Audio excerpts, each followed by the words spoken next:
Boa noite, meus amigos. É uma alegria muito grande estar com vocês novamente. E hoje nós temos a grata satisfação de ter com a gente aqui nosso irmão em Cristo, Gustavo Prado, que irá compartilhar com a gente essa live para nós meditarmos aqui um pouquinho na palavra de Deus, né?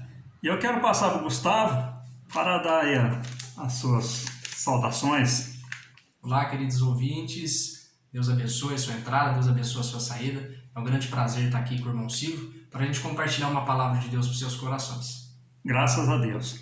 E a palavra de Deus que nós iremos ver com os irmãos aqui, se você quiser acompanhar na sua Bíblia, pode acompanhar, mas eu já vou ler para vocês. É 1 Pedro, no capítulo 1, versículo 3 ao versículo de número 9, que o assunto é a ação de graças pela esperança da salvação.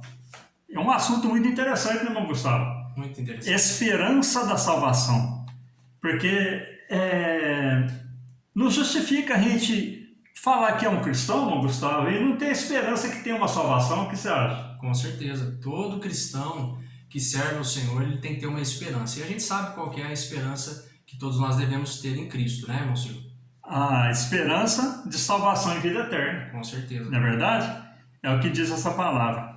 Então, o versículo 3 nos diz: Bendito seja o Deus e Pai de nosso Senhor Salvador Jesus Cristo, que segundo a sua grande misericórdia nos gerou de novo para uma esperança viva pela ressurreição de Jesus Cristo dentre os mortos, para uma herança incorruptível, incontaminável e que se não pode murchar, guardada nos céus para vós, que mediante a fé estáis guardado na virtude de Deus para a salvação já prestes a se revelar no último tempo, em que vós grandemente vos alegrais, ainda que agora importa, sendo necessário, que estejais por um pouco contristado com várias tentações, para que a prova da vossa fé, muito mais preciosa do que o ouro que perece e é provado pelo fogo, se ache em louvor e honra e glória na revelação de Jesus Cristo, ao qual, não havendo visto a mais, no qual não o vendo, agora mais crendo, vos alegrais com gozo inefável e glorioso, alcançando o fim da vossa fé, a salvação das almas. Palavra maravilhosa. E pensar que Pedro era uma pessoa indouta, hein, Gustavo? Indouto. E ele teve, a gente vê os escritos de Pedro, a palavra de Pedro, é de uma profundidade bíblica muito, muito imensa, muito grande, muito maravilhosa, né? E eu já quero passar para o irmão Gustavo para meditar com a gente aqui, versículo 3 e versículo 4. Pegando o gancho aqui do nosso irmão Silvio, né, relatando o escritor dessa carta, o apóstolo Pedro, se você for ler os escritos, muitos historiadores estudaram a profundo acerca desse homem, né, que foi alcançado pela grande misericórdia de Deus e foi chamado para ser o discípulo de Cristo. O que eu achei bem interessante, que eu levo isso para a minha vida, é que o apóstolo Pedro, antes da sua queda e depois da sua restauração, ele é considerado como o líder dos apóstolos. O líder dos apóstolos. O que Jesus fez com ele, irmão Silvio, foi algo maravilhoso. E ele, praticamente, irmão Gustavo, ele inaugurou a Igreja de Cristo. Foi algo tremendo. É algo maravilhoso. E é tão interessante que ele vai iniciar aqui o preâmbulo desse versículo, o início desse versículo, dizendo: Bendito seja Deus. Ele consegue abrir a sua mente, ele consegue abrir a sua visão e enaltecer aquele que enviou o seu Filho Jesus pela sua grande presciência, Amém. Pelo seu grande amor. Ou seja, o amor de Deus é um amor incondicional, ao ponto de enviar Jesus Cristo para a remissão dos nossos pecados. Graças a Deus. O resultado, irmão Silvio, dessa ação de Cristo na cruz do Calvário, deu-nos a oportunidade de ter o quê? Uma nova esperança. Amém. Graças a Deus. É que se encontra aqui no versículo 3 e 4, né? Uma herança no céu, né? Tem muita gente, meu Gustavo, que só tem a visão terrena, não é verdade? Com certeza. E qual que é a visão do cristão? É o céu. O céu. As coisas celestiais, né, irmão? Uma herança celestial, né? É o que nós vamos ver aqui, no versículo 5 e no versículo 6, que nos fala o seguinte: que mediante a fé nós estamos guardados na virtude de Deus para a salvação, já prestes a se revelar no último tempo. Então, meu Gustavo, o versículo 5 aqui nos fala o seguinte: Deus, Ele nos guarda. Nós estamos guardados em quê? Em Deus. Com certeza. Agora eu te pergunto uma coisa, meu Gustavo. Se nós estivermos guardado em Deus, é como se nós estivéssemos num baú bem reforçado, com um tanto de joia preciosa, guardado pelo Rei dos Reis, Senhor dos Senhores, Deus dos deuses, onipotente, onisciente e onipresente. Ó, irmãos, não se preocupa não, a tua vida está guardada em Deus. É verdade. Haja o que houver, nós estamos guardados em Deus. E versículo 6 nos fala o seguinte: em que nós grandemente nos alegramos. Alegramos o que, irmão Gustavo? Na salvação. Na salvação. Né? Isso aí é que nos dá alegria. Nós estamos alegres porque nós ainda não somos salvos. E alguém pode até querer contestar: mas não somos salvos? Como assim? Nós temos a consciência plena, a convicção da nossa salvação. Com certeza. Mas a nossa salvação, ela não está no começo, não está no meio, ela está lá no fim. Não é verdade? E isso dá alegria. Passamos luta, passamos dificuldade, é que está dizendo aqui: ainda que importa, irmão Gustavo, sendo necessário que estejais por um pouco de tempo contristado com várias tentações. Sermos cristãos é gostoso, né, irmão Gustavo? Muito bom. Muito bom, muito gostoso. Mas tem tentação, tem prova, irmão Gustavo. E muito, irmão Silvio, e muito. Muita prova, muita luta, muita dificuldade. Não é verdade? Então isso aí que Pedro fala: olha, ainda que importa que nós estejamos contristados com várias tentações, né? Por quê? Porque realmente o inimigo da nossa vida, ele luta a todo momento, irmão Gustavo. As lutas, irmão Silvio, elas são muito constantes na vida do cristão. E também na vida dos ímpios, né? As pessoas que não entregaram a sua vida para Deus também. A gente precisa falar com veemência sobre isso. Só que a questão foi o que o senhor falou aí, falou com sabedoria. A gente está guardado em Deus. Está guardado em Deus. A gente está seguro em Deus, em meio às provações e às tentações que estão à nossa volta. Imagine só, se você não tiver Deus na sua vida, imagine só, irmão Silvio, o que vai ser? O que vai acontecer se a pessoa não tiver um refúgio, um lugar para ela se escorar? A nossa esperança está no Senhor que fez os céus e a terra. Olha a grandeza dessa frase. Do Deus que fez os céus e que fez a terra. Amém. E por sua infinita misericórdia nos colocou no meio da terra, irmão Silvio, e falou assim: olha, no mundo tereis aflições. Mas o que ele continua dizendo? Tem de bom ânimo. Porque eu venci, o próprio que dizendo, mas vocês também vencerão. Ele não tirou de nós as provações e as lutas, mas ele disse: eu vou passar com vocês em todas elas. E é interessante, meu Gustavo, o seguinte: eu faço uma colocação aqui. Vamos dizer que o ouvinte que está do outro lado aí pecou, errou, caiu. Eu digo para você, meu amigo, meu amado, meu irmão, Jesus ainda não veio. Verdade. Ainda não veio. Enquanto Jesus não vier, tem tempo para você correr, não, irmão Gustavo? Deus, para voltar para Deus, não é verdade? Então, enquanto as trombetas não tocam no céu, ainda há oportunidade de salvação. Então, caiu, errou. Na hora que você caiu, busca Deus novamente, não, irmão Gustavo? Porque nós temos uma herança guardada no céu para mim, irmão Gustavo, para todos que estão nos ouvindo. Eu sempre costumo dizer, irmão Silvio, só para pegar o gancho que o senhor falou aqui, que a gente somos grandes investidores. Só que muitas das vezes nós investimos aqui e a gente esquece da eternidade. Quando Deus formou o homem e enviou Jesus Cristo, nós precisamos entender que Ele não nos fez para viver aqui na terra, não.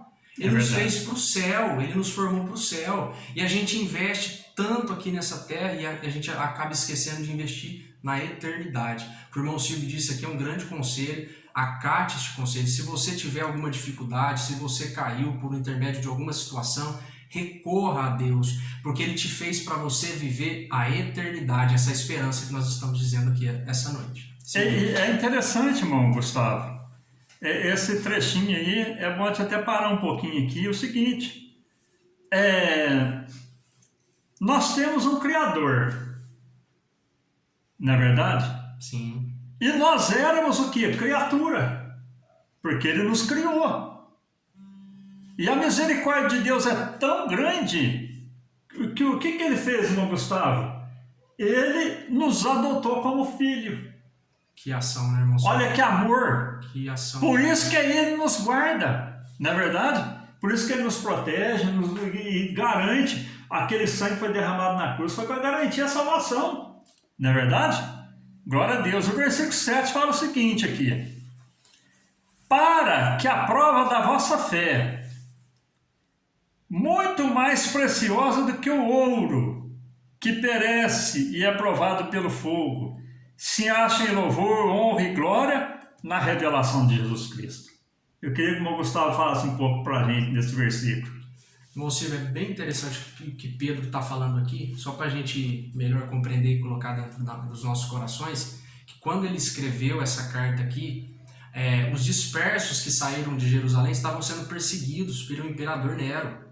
E o que acontece? Pelas perseguições e as provações, na visão de Pedro e na visão de outras pessoas, esses que saíram de lá, eles iam por aí, iam esquecer do sacrifício de Cristo, iam esquecer da aspersão de sangue que remiu o homem dos seus pecados, iam viver de qualquer maneira. E Paulo está enaltecendo, Pedro está enaltecendo aqui, que se de fato nós pegarmos as provações, as lutas que são constantes na nossa vida e encararmos de frente, colocando Deus conosco, eles são mais importantes do que o ouro aos olhos de Deus.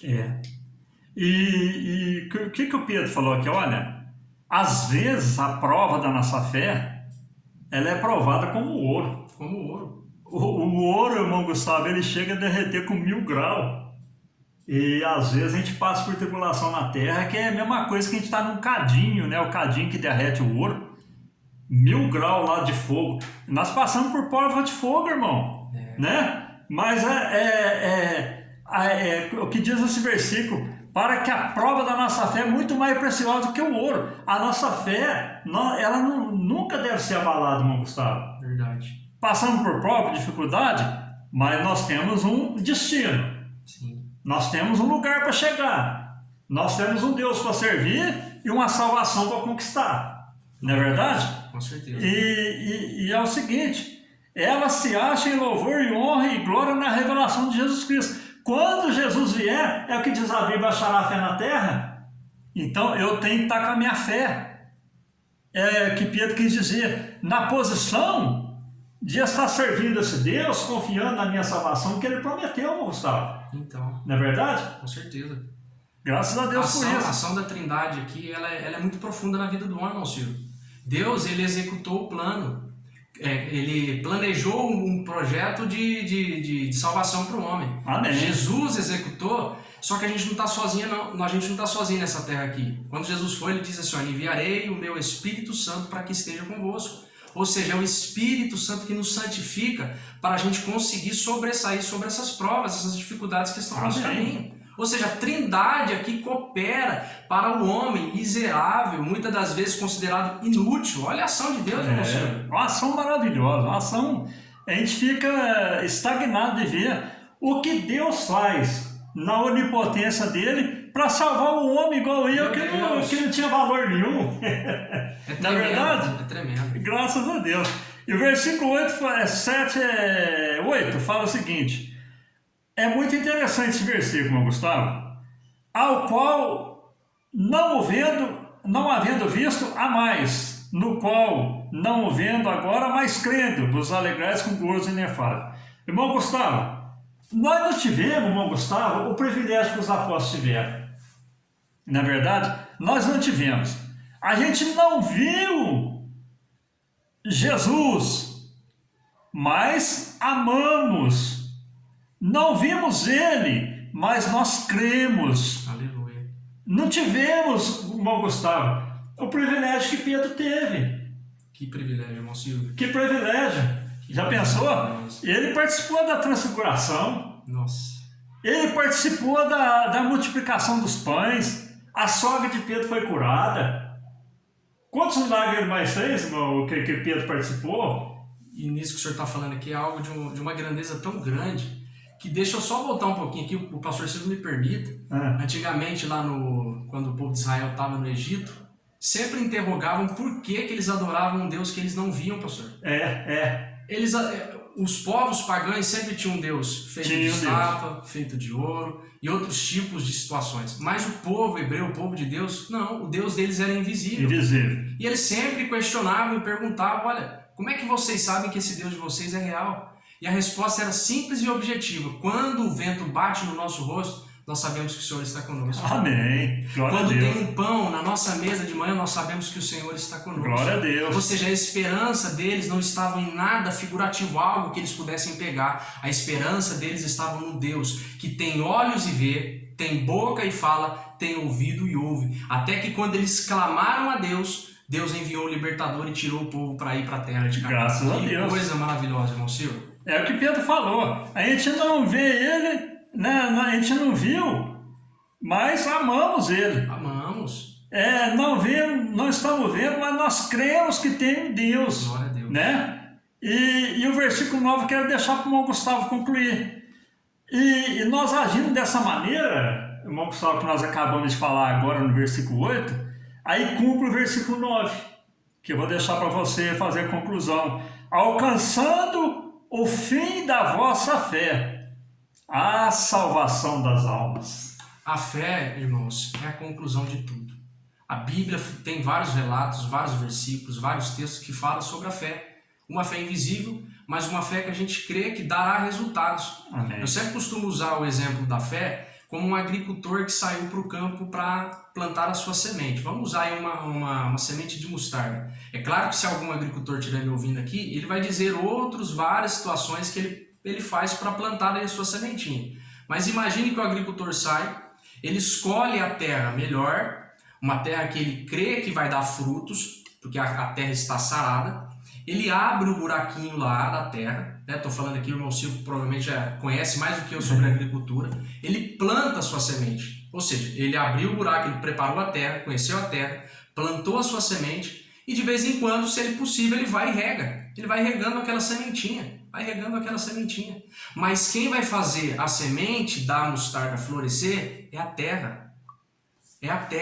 Ou seja, quando nós plantamos a nossa oração com fé diante da terra e nós regamos com a oração, quem faz ela crescer é o Senhor. Ou seja, nós acreditamos que o fim de tudo é a salvação das nossas almas e a fé vai gerar isso em nós, irmão Silvio. Amém. É que Pedro falou aqui no versículo 9, é interessante, irmão. O versículo 9 ele conclui todos os versículos para trás e ele fala o seguinte: alcançando o fim da vossa fé, a salvação da alma. Então, a fé que nós temos, irmão Gustavo, em Deus, ela vai nos conduzir ao quê? A nossa salvação. Com certeza, o principal de tudo, né? Coisa preciosa, irmão Gustavo, muito preciosa. Então, meu amigo, essa pequena live aí para você,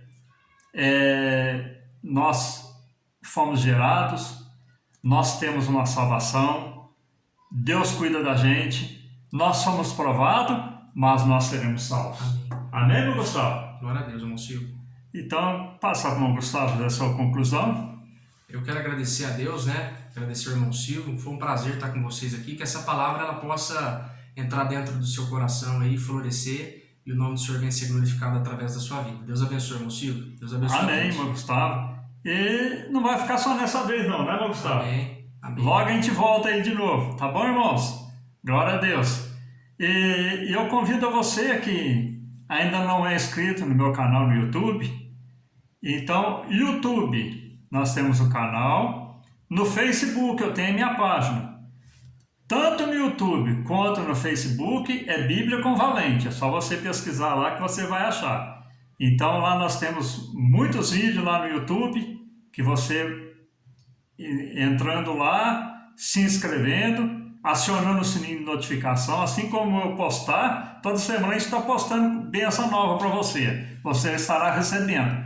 E a página no Facebook é uma página diferenciada dos outros grupos, que eu gerencio Sempre Serás Deus, eu gerencio Evangélica MG e Evangélica SP. Então, a minha página no Facebook, Bíblia com Valente, é uma página diferenciada. Ela fala do meu trabalho e também mostra a obra missionária no mundo. Então, você vai ficar interagindo com a obra missionária no mundo, tá bem? Que Deus te abençoe na pessoa bendita de nosso Senhor Salvador Jesus Cristo. Eu quero orar por você nesse momento. E eu e o irmão Gustavo vamos fazer oração para abençoar a tua vida. Seja lá qual for a tua necessidade, enfermidade, emprego, seja lá qual for a tua necessidade. O Deus que nós pregamos, ele pode agir na sua vida como bênção. Né, irmão Gustavo? Com certeza. Então nós vamos orar nesse momento a teu favor, para a tua família, para os teus negócios, para os teus projetos. E Deus, com toda certeza, te dará a vitória. Senhor, meu Deus e meu Pai, Deus, Pai, nesse momento nós oramos por essa vida que esteve conosco, meu Pai. Todos os nossos Entregamos cada um nas tuas mãos, cada necessidade, cada problema, cada enfermidade, seja repreendido no nome de Jesus e todos sejam agraciados com a tua bênção que foi pregada nesta noite, meu Deus. Pai amado, é no nome de Jesus que nós oramos e te agradecemos. Amém. Que Deus te abençoe grandemente na pessoa bendita de nosso Senhor Salvador Jesus Cristo.